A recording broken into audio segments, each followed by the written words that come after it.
¿Qué tal? ¿Cómo están? Buenas tardes, qué bueno que nos acompañan en una emisión más de Detrás de tu Bota y Buenas Noticias. Y hoy vamos a hablar del gobierno digital. ¿Ha escuchado hablar de este concepto? Bueno, de eso vamos a profundizar en los próximos minutos. Acompáñenos en los próximos minutos.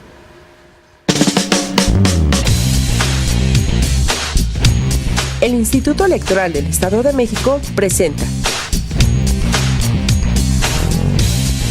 Detrás de tu voto hay buenas noticias.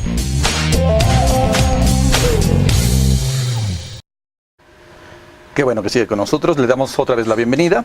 Yo soy Israel Dávila y bueno, estamos transmitiendo desde en vivo, desde el Centro de Producción Audiovisual del Instituto Electoral del Estado de México.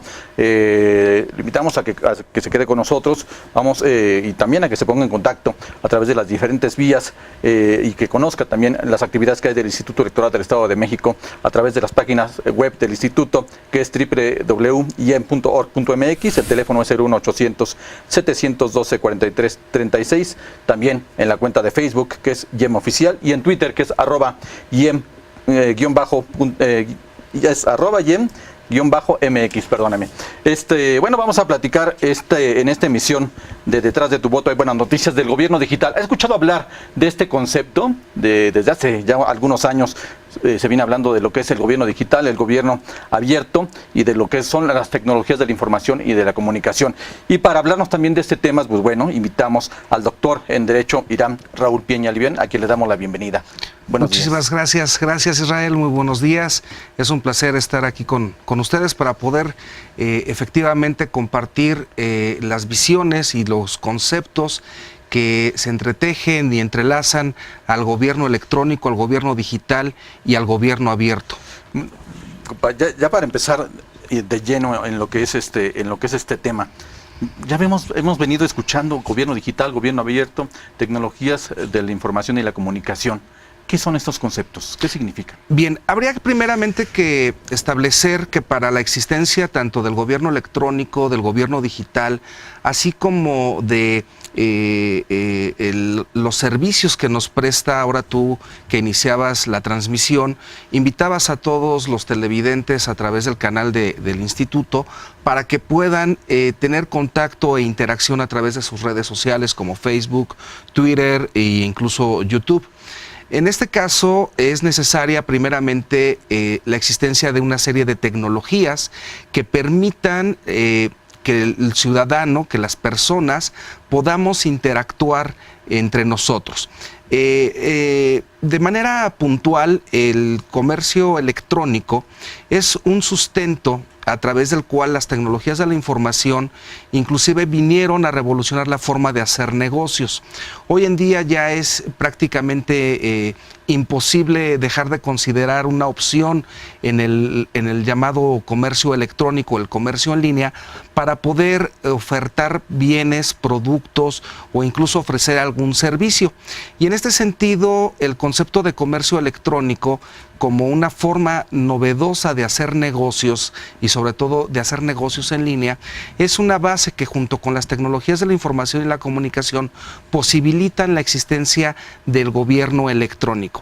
Que el gobierno electrónico es, en términos generales, la adaptación y la adopción que hace las diferentes instancias, las diferentes instituciones gubernamentales de las tecnologías de la información y la comunicación para poder ofertar a todos los ciudadanos, a todos los interesados en la realización de un trámite, contar con herramientas tecnológicas que lo hagan más eficiente ese trámite, poder evitar el burocratismo que en muchas ocasiones resulta ser redundante e innecesario, y que indudablemente el ciudadano pueda tener una vía de comunicación directa con una autoridad administrativa en este caso. Bien, esta revolución del Internet que causó el nacimiento del Internet y también los aparatos electrónicos, los teléfonos celulares inteligentes, las tabletas, bueno, todo eso da pie a lo que hoy es el gobierno electrónico, y bueno, como bien lo dicen, es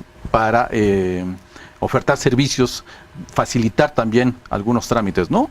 Así es. De hecho, en nuestro país los avances han sido, al día de hoy ya los podremos evaluar como considerables, pero no suficientes, puesto que ya tenemos, por ejemplo, una contabilidad electrónica, el pago electrónico de datos, de los propios impuestos, de las contribuciones de carácter federal, estatal e incluso de carácter municipal. Tenemos kioscos de servicios en los cuales nosotros podemos acudir para obtener una copia de un acta de nacimiento, de un acta de defunción. Tenemos que olvidarnos de las oficinas, tenemos que olvidarnos y utilizar las herramientas tecnológicas para generar estos trámites y servicios, ¿no? Así es, hoy en día tenemos incluso los profesionistas ya la obligatoriedad de tener y contar con nuestra cédula profesional de carácter electrónico o digital, que obviamente también reduce los pasos y reduce el burocratismo en la obtención de este documento tan importante de identidad profesional con efectos de patente. Bien, estos gobiernos digitales, bueno, ya empezaron hace más o menos 10 años a implementarse en México. Primero fue el gobierno federal con una estrategia digital muy amplia. Yo me acuerdo que desde el gobierno de Felipe Calderón empezó esa estrategia, después vino el gobierno de Enrique Peña Nieto y esperemos que continúe. Pero también ya ha bajado a los estados y también a los municipios la implementación de estos servicios digitales, ¿no? Y de estos y de las acciones y los trámites que se pueden hacer a través de las computadoras, a través de los teléfonos inteligentes. Así es, nuestro país ha tenido un avance significativo en materia de política informática. En la década de los años 60, 70, básicamente era una política de suministro de tecnología de la información para las diferentes entidades gubernamentales, es decir, qué tipo de tecnología se iba a utilizar, qué tipo de computadoras, qué tipo de procesadores, qué manejadores de bases de datos. Sin embargo, ya es hasta la década, digamos, de finales de los años 90 en que la política informática comienza a cambiar, porque durante los años 70 y 80 la política informática fue orientada a el efecto de determinar alguna serie de pautas, de lineamientos sobre la importación, la exportación y la producción, incluso en México, de parques tecnológicos. Y ya es en finales de los años 90, concretamente con el inicio del sexenio de Vicente Fox, que se da un cierto vuelco para que las tecnologías de la información comenzaran a insertarse en el sector gubernamental y a partir de ahí comenzar una revolución digital, como se le llamó en ese momento. Y los primeros pasos fueron la ordenación de la información que obra en los registros, por ejemplo, de carácter civil, los registros de comercio, los registros públicos de la propiedad, que inclusive todavía a la fecha se sigue llevando a cabo toda esa captura, porque es información histórica, pero también incluso a hoy día ya la política informática ha avanzado para poder tratar de insertar a los ciudadanos mexicanos y a toda la población en la política internacional de acceso a la sociedad de la información y la sociedad del conocimiento, que inclusive como producto de la reforma constitucional de 2003 en materia de telecomunicaciones, nos trajo un nuevo derecho fundamental, que es el derecho de acceso a las telecomunicaciones, a las tecnologías de la información y la comunicación, la banda ancha e Internet. Bien, bueno, como bien dice, ha sido toda una revolución. Esto del gobierno digital, ya podemos pagar los impuestos, cualquier contribución a nivel federal, estatal o municipal a través de estas tecnologías de la información. Podemos sacar citas en el IMSS, en el ICEMIM, y bueno, también habla de una interacción de los ciudadanos con el gobierno, ¿no? Así es, ese es el objetivo principal que tienen tanto el gobierno electrónico como el gobierno digital. Básicamente, dentro de la doctrina, los conceptos son equivalentes, es decir, no habría una diferenciación sustancial.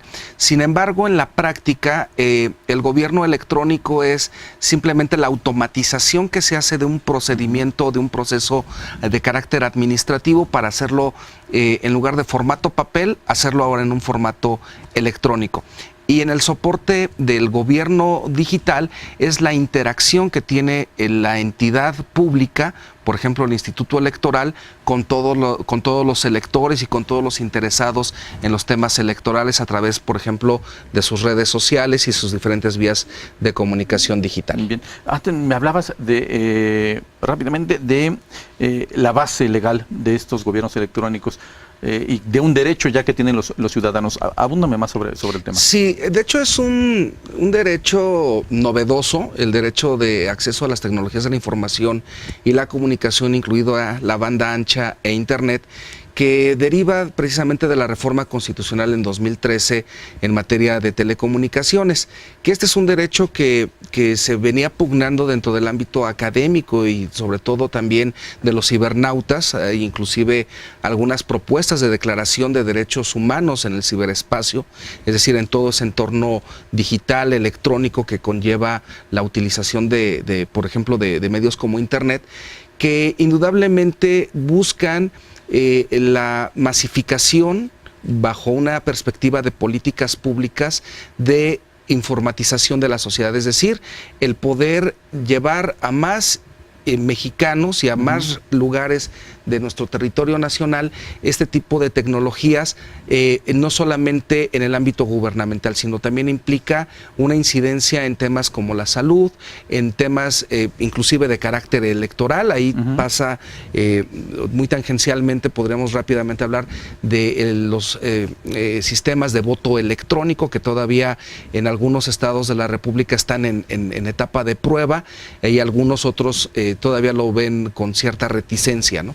Que inclusive también podríamos hablar del tema educativo, cómo vamos a enseñar a los niños, a los jóvenes, a los adolescentes, a los adultos en materia tecnológica, cómo vamos a irla adaptando día a día en nuestra sociedad, en nuestras actividades cotidianas.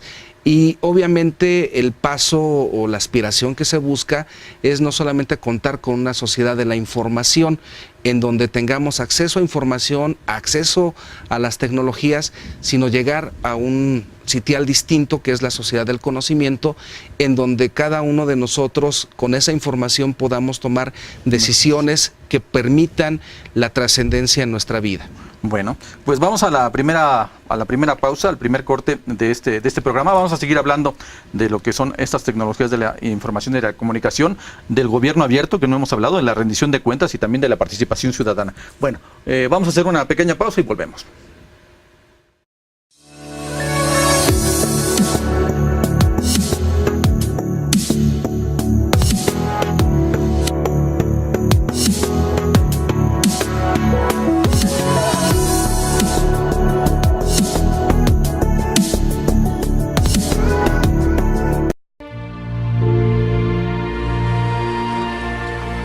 ¿Descansando?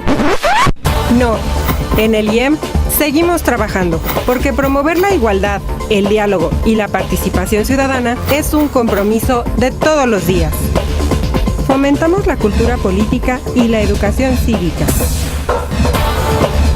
Aun cuando no hay elecciones, sigamos trabajando. IEM, Instituto Electoral del Estado de México.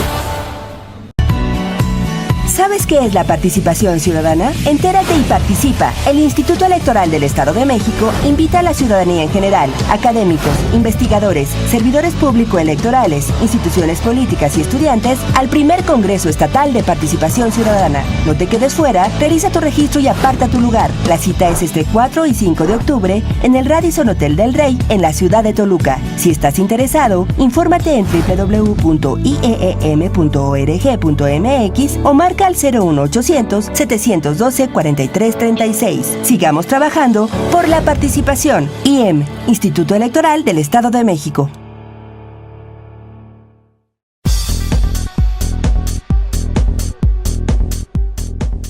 El Instituto Electoral del Estado de México llevó a cabo el foro Herramientas para prevenir y atender la violencia política contra las mujeres en razón de género, con el objetivo de concientizar, prevenir y atender la violencia política contra las mujeres. En este foro participaron expertos en la materia, quienes dieron a conocer ante diputadas de la 60ª legislatura del Estado de México, presidentas municipales, síndicas y regidoras que hasta el momento tienen la calidad de electas, así como representantes de los partidos políticos, servidoras y servidores públicos, integrantes de la academia y de organizaciones de la sociedad civil y ciudadanía en general, la importancia de denunciar este problema latente.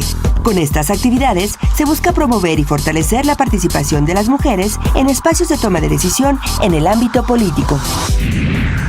La Dirección de Partidos Políticos del Instituto Electoral del Estado de México lleva a cabo pláticas informativas e interactivas en diferentes planteles educativos de educación media superior, para mantener informada a la ciudadanía, sobre todo a los jóvenes, sobre educación cívica y cultura política democrática. Con estas acciones se busca un mayor interés en la juventud en los asuntos político-electorales del Estado de México y del país en general, para contribuir con una activa participación que impulse la democracia. Cabe destacar que en las pasadas elecciones del 1 de julio, las y los jóvenes de entre 18 y 29 años de edad conformaron el 29.3% del electorado.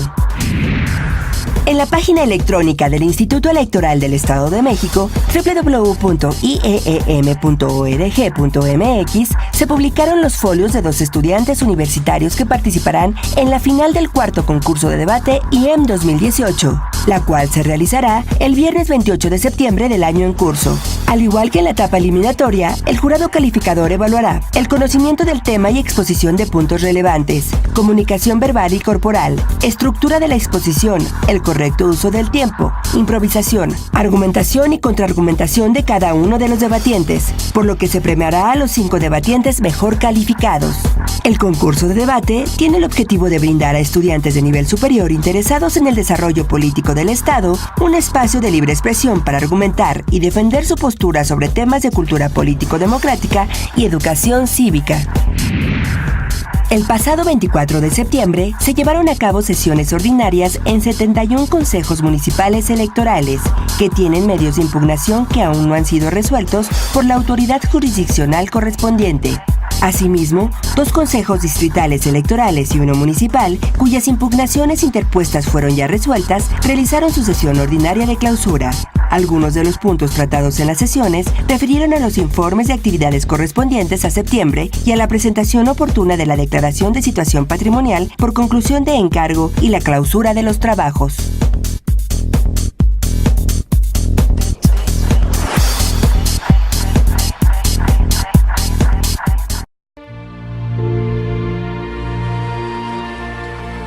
¿Descansando?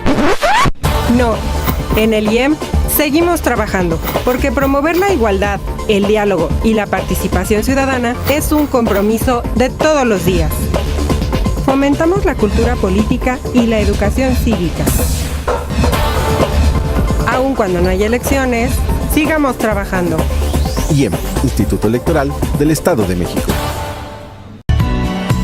¿Sabes qué es la participación ciudadana? Entérate y participa. El Instituto Electoral del Estado de México invita a la ciudadanía en general, académicos, investigadores, servidores público-electorales, instituciones políticas y estudiantes al primer Congreso Estatal de Participación Ciudadana. No te quedes fuera, realiza tu registro y aparta tu lugar. La cita es este 4 y 5 de octubre en el Radisson Hotel del Rey en la ciudad de Toluca. Si estás interesado, infórmate en www.ieem.org.mx o marca al 01800 712 4336. Sigamos trabajando por la participación. IEM, Instituto Electoral del Estado de México.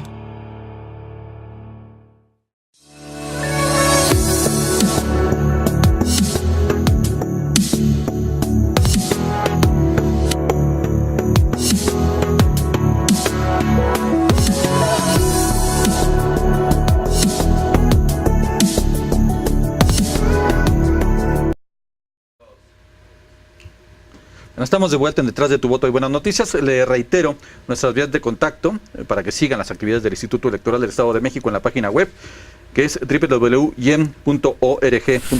El teléfono es 01800 712 4336. En Facebook es YEM Oficial y la cuenta en Twitter es @YEM_MX.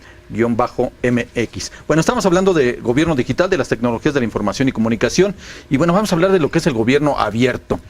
Uno de los aspectos de estos gobiernos digitales es también la rendición de cuentas, y el concepto de gobierno abierto de eso habla, de la transparencia y de la rendición de cuentas. Así es, Israel. Para la existencia del gobierno abierto se requiere de un elemento antes fundamental y básico, que es la existencia de un gobierno electrónico o un gobierno de carácter digital, es decir, la automatización de ciertos procesos, el acercamiento de esos trámites, de esas gestiones que hacen los ciudadanos ante cualquier tipo de autoridad administrativa. Sin embargo, el gobierno abierto viene a revolucionar, o más bien toma esa base y revoluciona las capacidades del Estado en la toma de decisiones que se deben de hacer en conjunción con el poder de los ciudadanos. En este sentido, el gobierno abierto, como lo mencionas, se encuentra asentado en algunos pilares como son la transparencia y la rendición de cuentas, que son mecanismos a los cuales ya estamos muy acostumbrados, que utilizamos de manera incluso cotidiana para poder preguntar a los servidores públicos, a los sujetos obligados, qué hacen con el presupuesto, cómo se ha invertido ese presupuesto, a quién le han adjudicado algún tipo de obra, cómo han tomado algún tipo de decisión. Y la rendición de cuentas indudablemente que viene a fortalecer ese ámbito de la transparencia. Pero en el gobierno abierto es necesario también otro par de sustentos, que son la participación ciudadana, es decir, los ciudadanos, cómo nos involucramos en todo ese tipo de procesos de construcción de lo estatal. Y por otro lado, el cuarto pilar que va ligado a la rendición de cuentas es la participación de esa ciudadanía en la construcción de las políticas públicas, que deben de ser de manera innovadora, de manera creativa, y que indudablemente el objetivo no es solamente que el Estado pueda ser transparente a través de una página electrónica o mediante una solicitud, sino también cómo la sociedad puede retroalimentar el proceso de toma y de adopción de decisiones en un contexto geográfico determinado. Lo importante es que la gente, que la ciudadanía normalice este tipo de conceptos, haga uso de ellos, de la transparencia, de la rendición de cuentas, que se meta a las páginas de internet de cada uno de los gobiernos y verifique efectivamente cómo están ejerciendo los recursos, cuánto gana el presidente municipal, a qué empresa, como bien lo dices, se le adjudica una obra. Ya incluso hay licitaciones, procesos de licitación que se transmiten en vivo a través de internet, ¿no? Así es. Pero la participación ciudadana es fundamental, ¿no?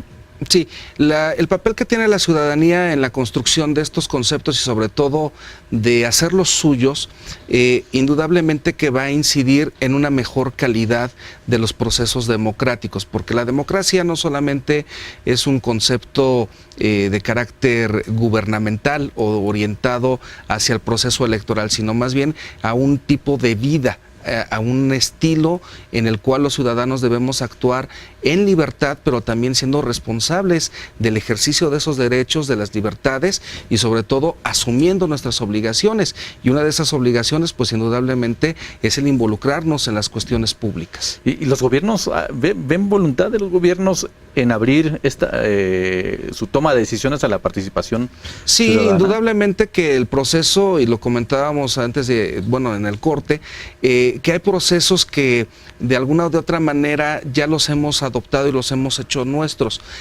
Hace 20, 30 años hablar de derechos humanos era inclusivo para la doctrina un tautológico, ¿no? Hablar de derechos humanos.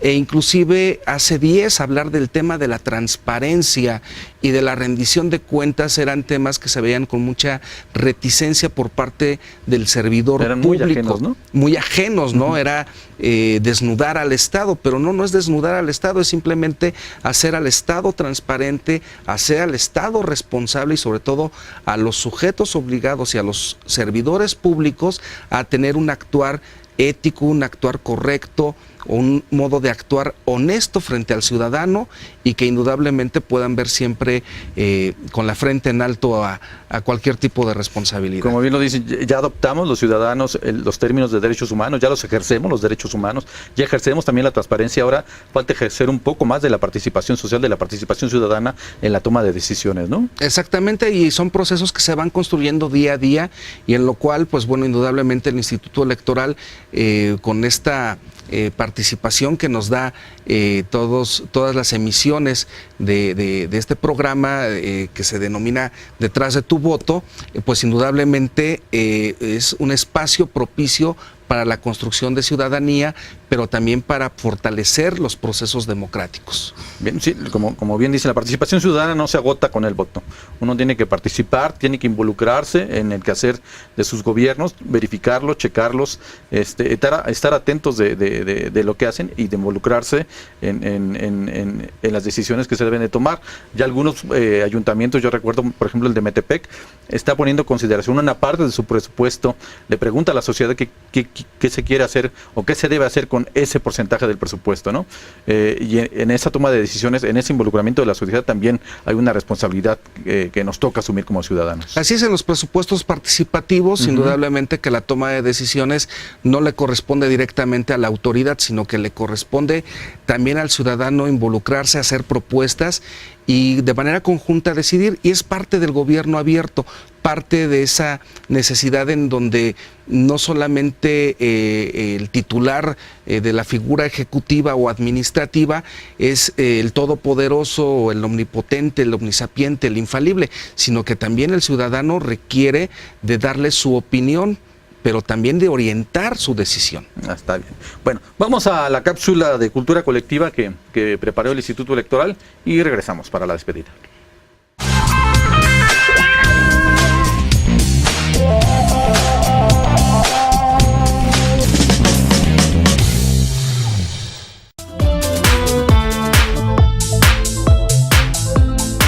La estrategia del gobierno digital tiene como objetivo aprovechar al máximo el uso de las tecnologías de información y de comunicaciones en el funcionamiento de las dependencias y entidades de la administración pública para agilizar los trámites que realizan los ciudadanos, coadyuvar a transparentar la función pública, elevar la calidad de los servicios gubernamentales y, en su caso, detectar con oportunidad prácticas de corrupción al interior de las instituciones públicas. Promueve el uso intensivo de sistemas digitales, en especial de Internet, aprovechando la infraestructura tecnológica gubernamental, el uso intensivo de redes de intranet gubernamental para mantener integradas las actividades del sector público en todas las dependencias de administración, del conocimiento y la colaboración digital, además de la mejora y rediseño de procesos con tecnologías de información, servicios y trámites electrónicos. El gobierno digital es sin duda un avance que debemos conocer.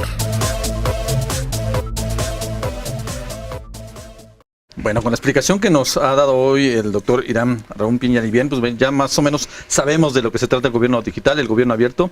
Y bueno, como nada más a forma de síntesis, recordar cuántos trámites podemos hacer a través de estas tecnologías de la información del gobierno digital. Hablábamos de las consultas, hablábamos de pagar las tenencias, pagar impuestos. ¿Qué otros trámites se pueden hacer? El pago de impuestos, por ejemplo, el Servicio de Administración Tributaria es la instancia del gobierno a nivel nacional que tiene el 99% de todos sus trámites ya digitalizados, en donde ya no se requiere prácticamente que el ciudadano acuda a algún tipo de oficina más que cuando sea necesario.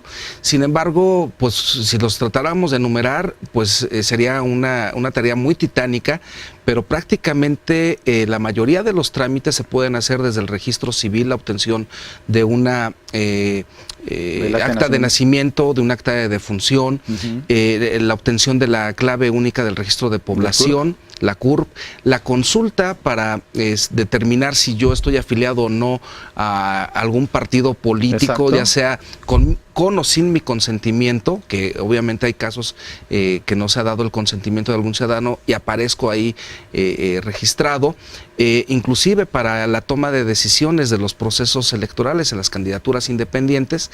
Tenemos también ahí el Instituto Nacional Electoral, una app que desarrolló para poder hacer esas capturas candidaturas, que es parte también de un la recolección de apoyo procedimiento. ciudadano, ¿no? Exactamente. Y además tenemos diferentes tramitologías como el pago de tenencias, el pago de predial, la obtención de citas de carácter médico para la obtención de certificados de no antecedentes penales. Por ejemplo, en el Estado de México tenemos inclusive ya los albores de la digitalización de los procesos jurisdiccionales a través del Tribunal Superior de Justicia. Los juicios en línea, ¿no? Son juicios en línea, que son juicios no presenciales, y en donde se pueden dirimir ciertos tipos de controversias para evitar precisamente también incluso la sobresaturación o la sobrecarga laboral de los juzgados. Pero bueno, qué bueno. Pues ya más o menos estamos enterados de lo que es el gobierno digital. Queremos agradecer la presencia del doctor Hiram Raúl Viña-Livién, profesor e investigador de la Facultad de Derecho de la Universidad Autónoma del Estado de México. Mil gracias por acompañarnos. Al contrario, Israel, un placer. Encantado. Pues bueno, gracias. Nos vemos la próxima semana. Recuerde que todos los miércoles está la emisión de Detrás de tu Voto. Hay buenas noticias. Yo le agradezco. Soy Israel Dávila. Nos vemos la próxima. El Instituto Electoral del Estado de México presentó Detrás de tu voto hay buenas noticias.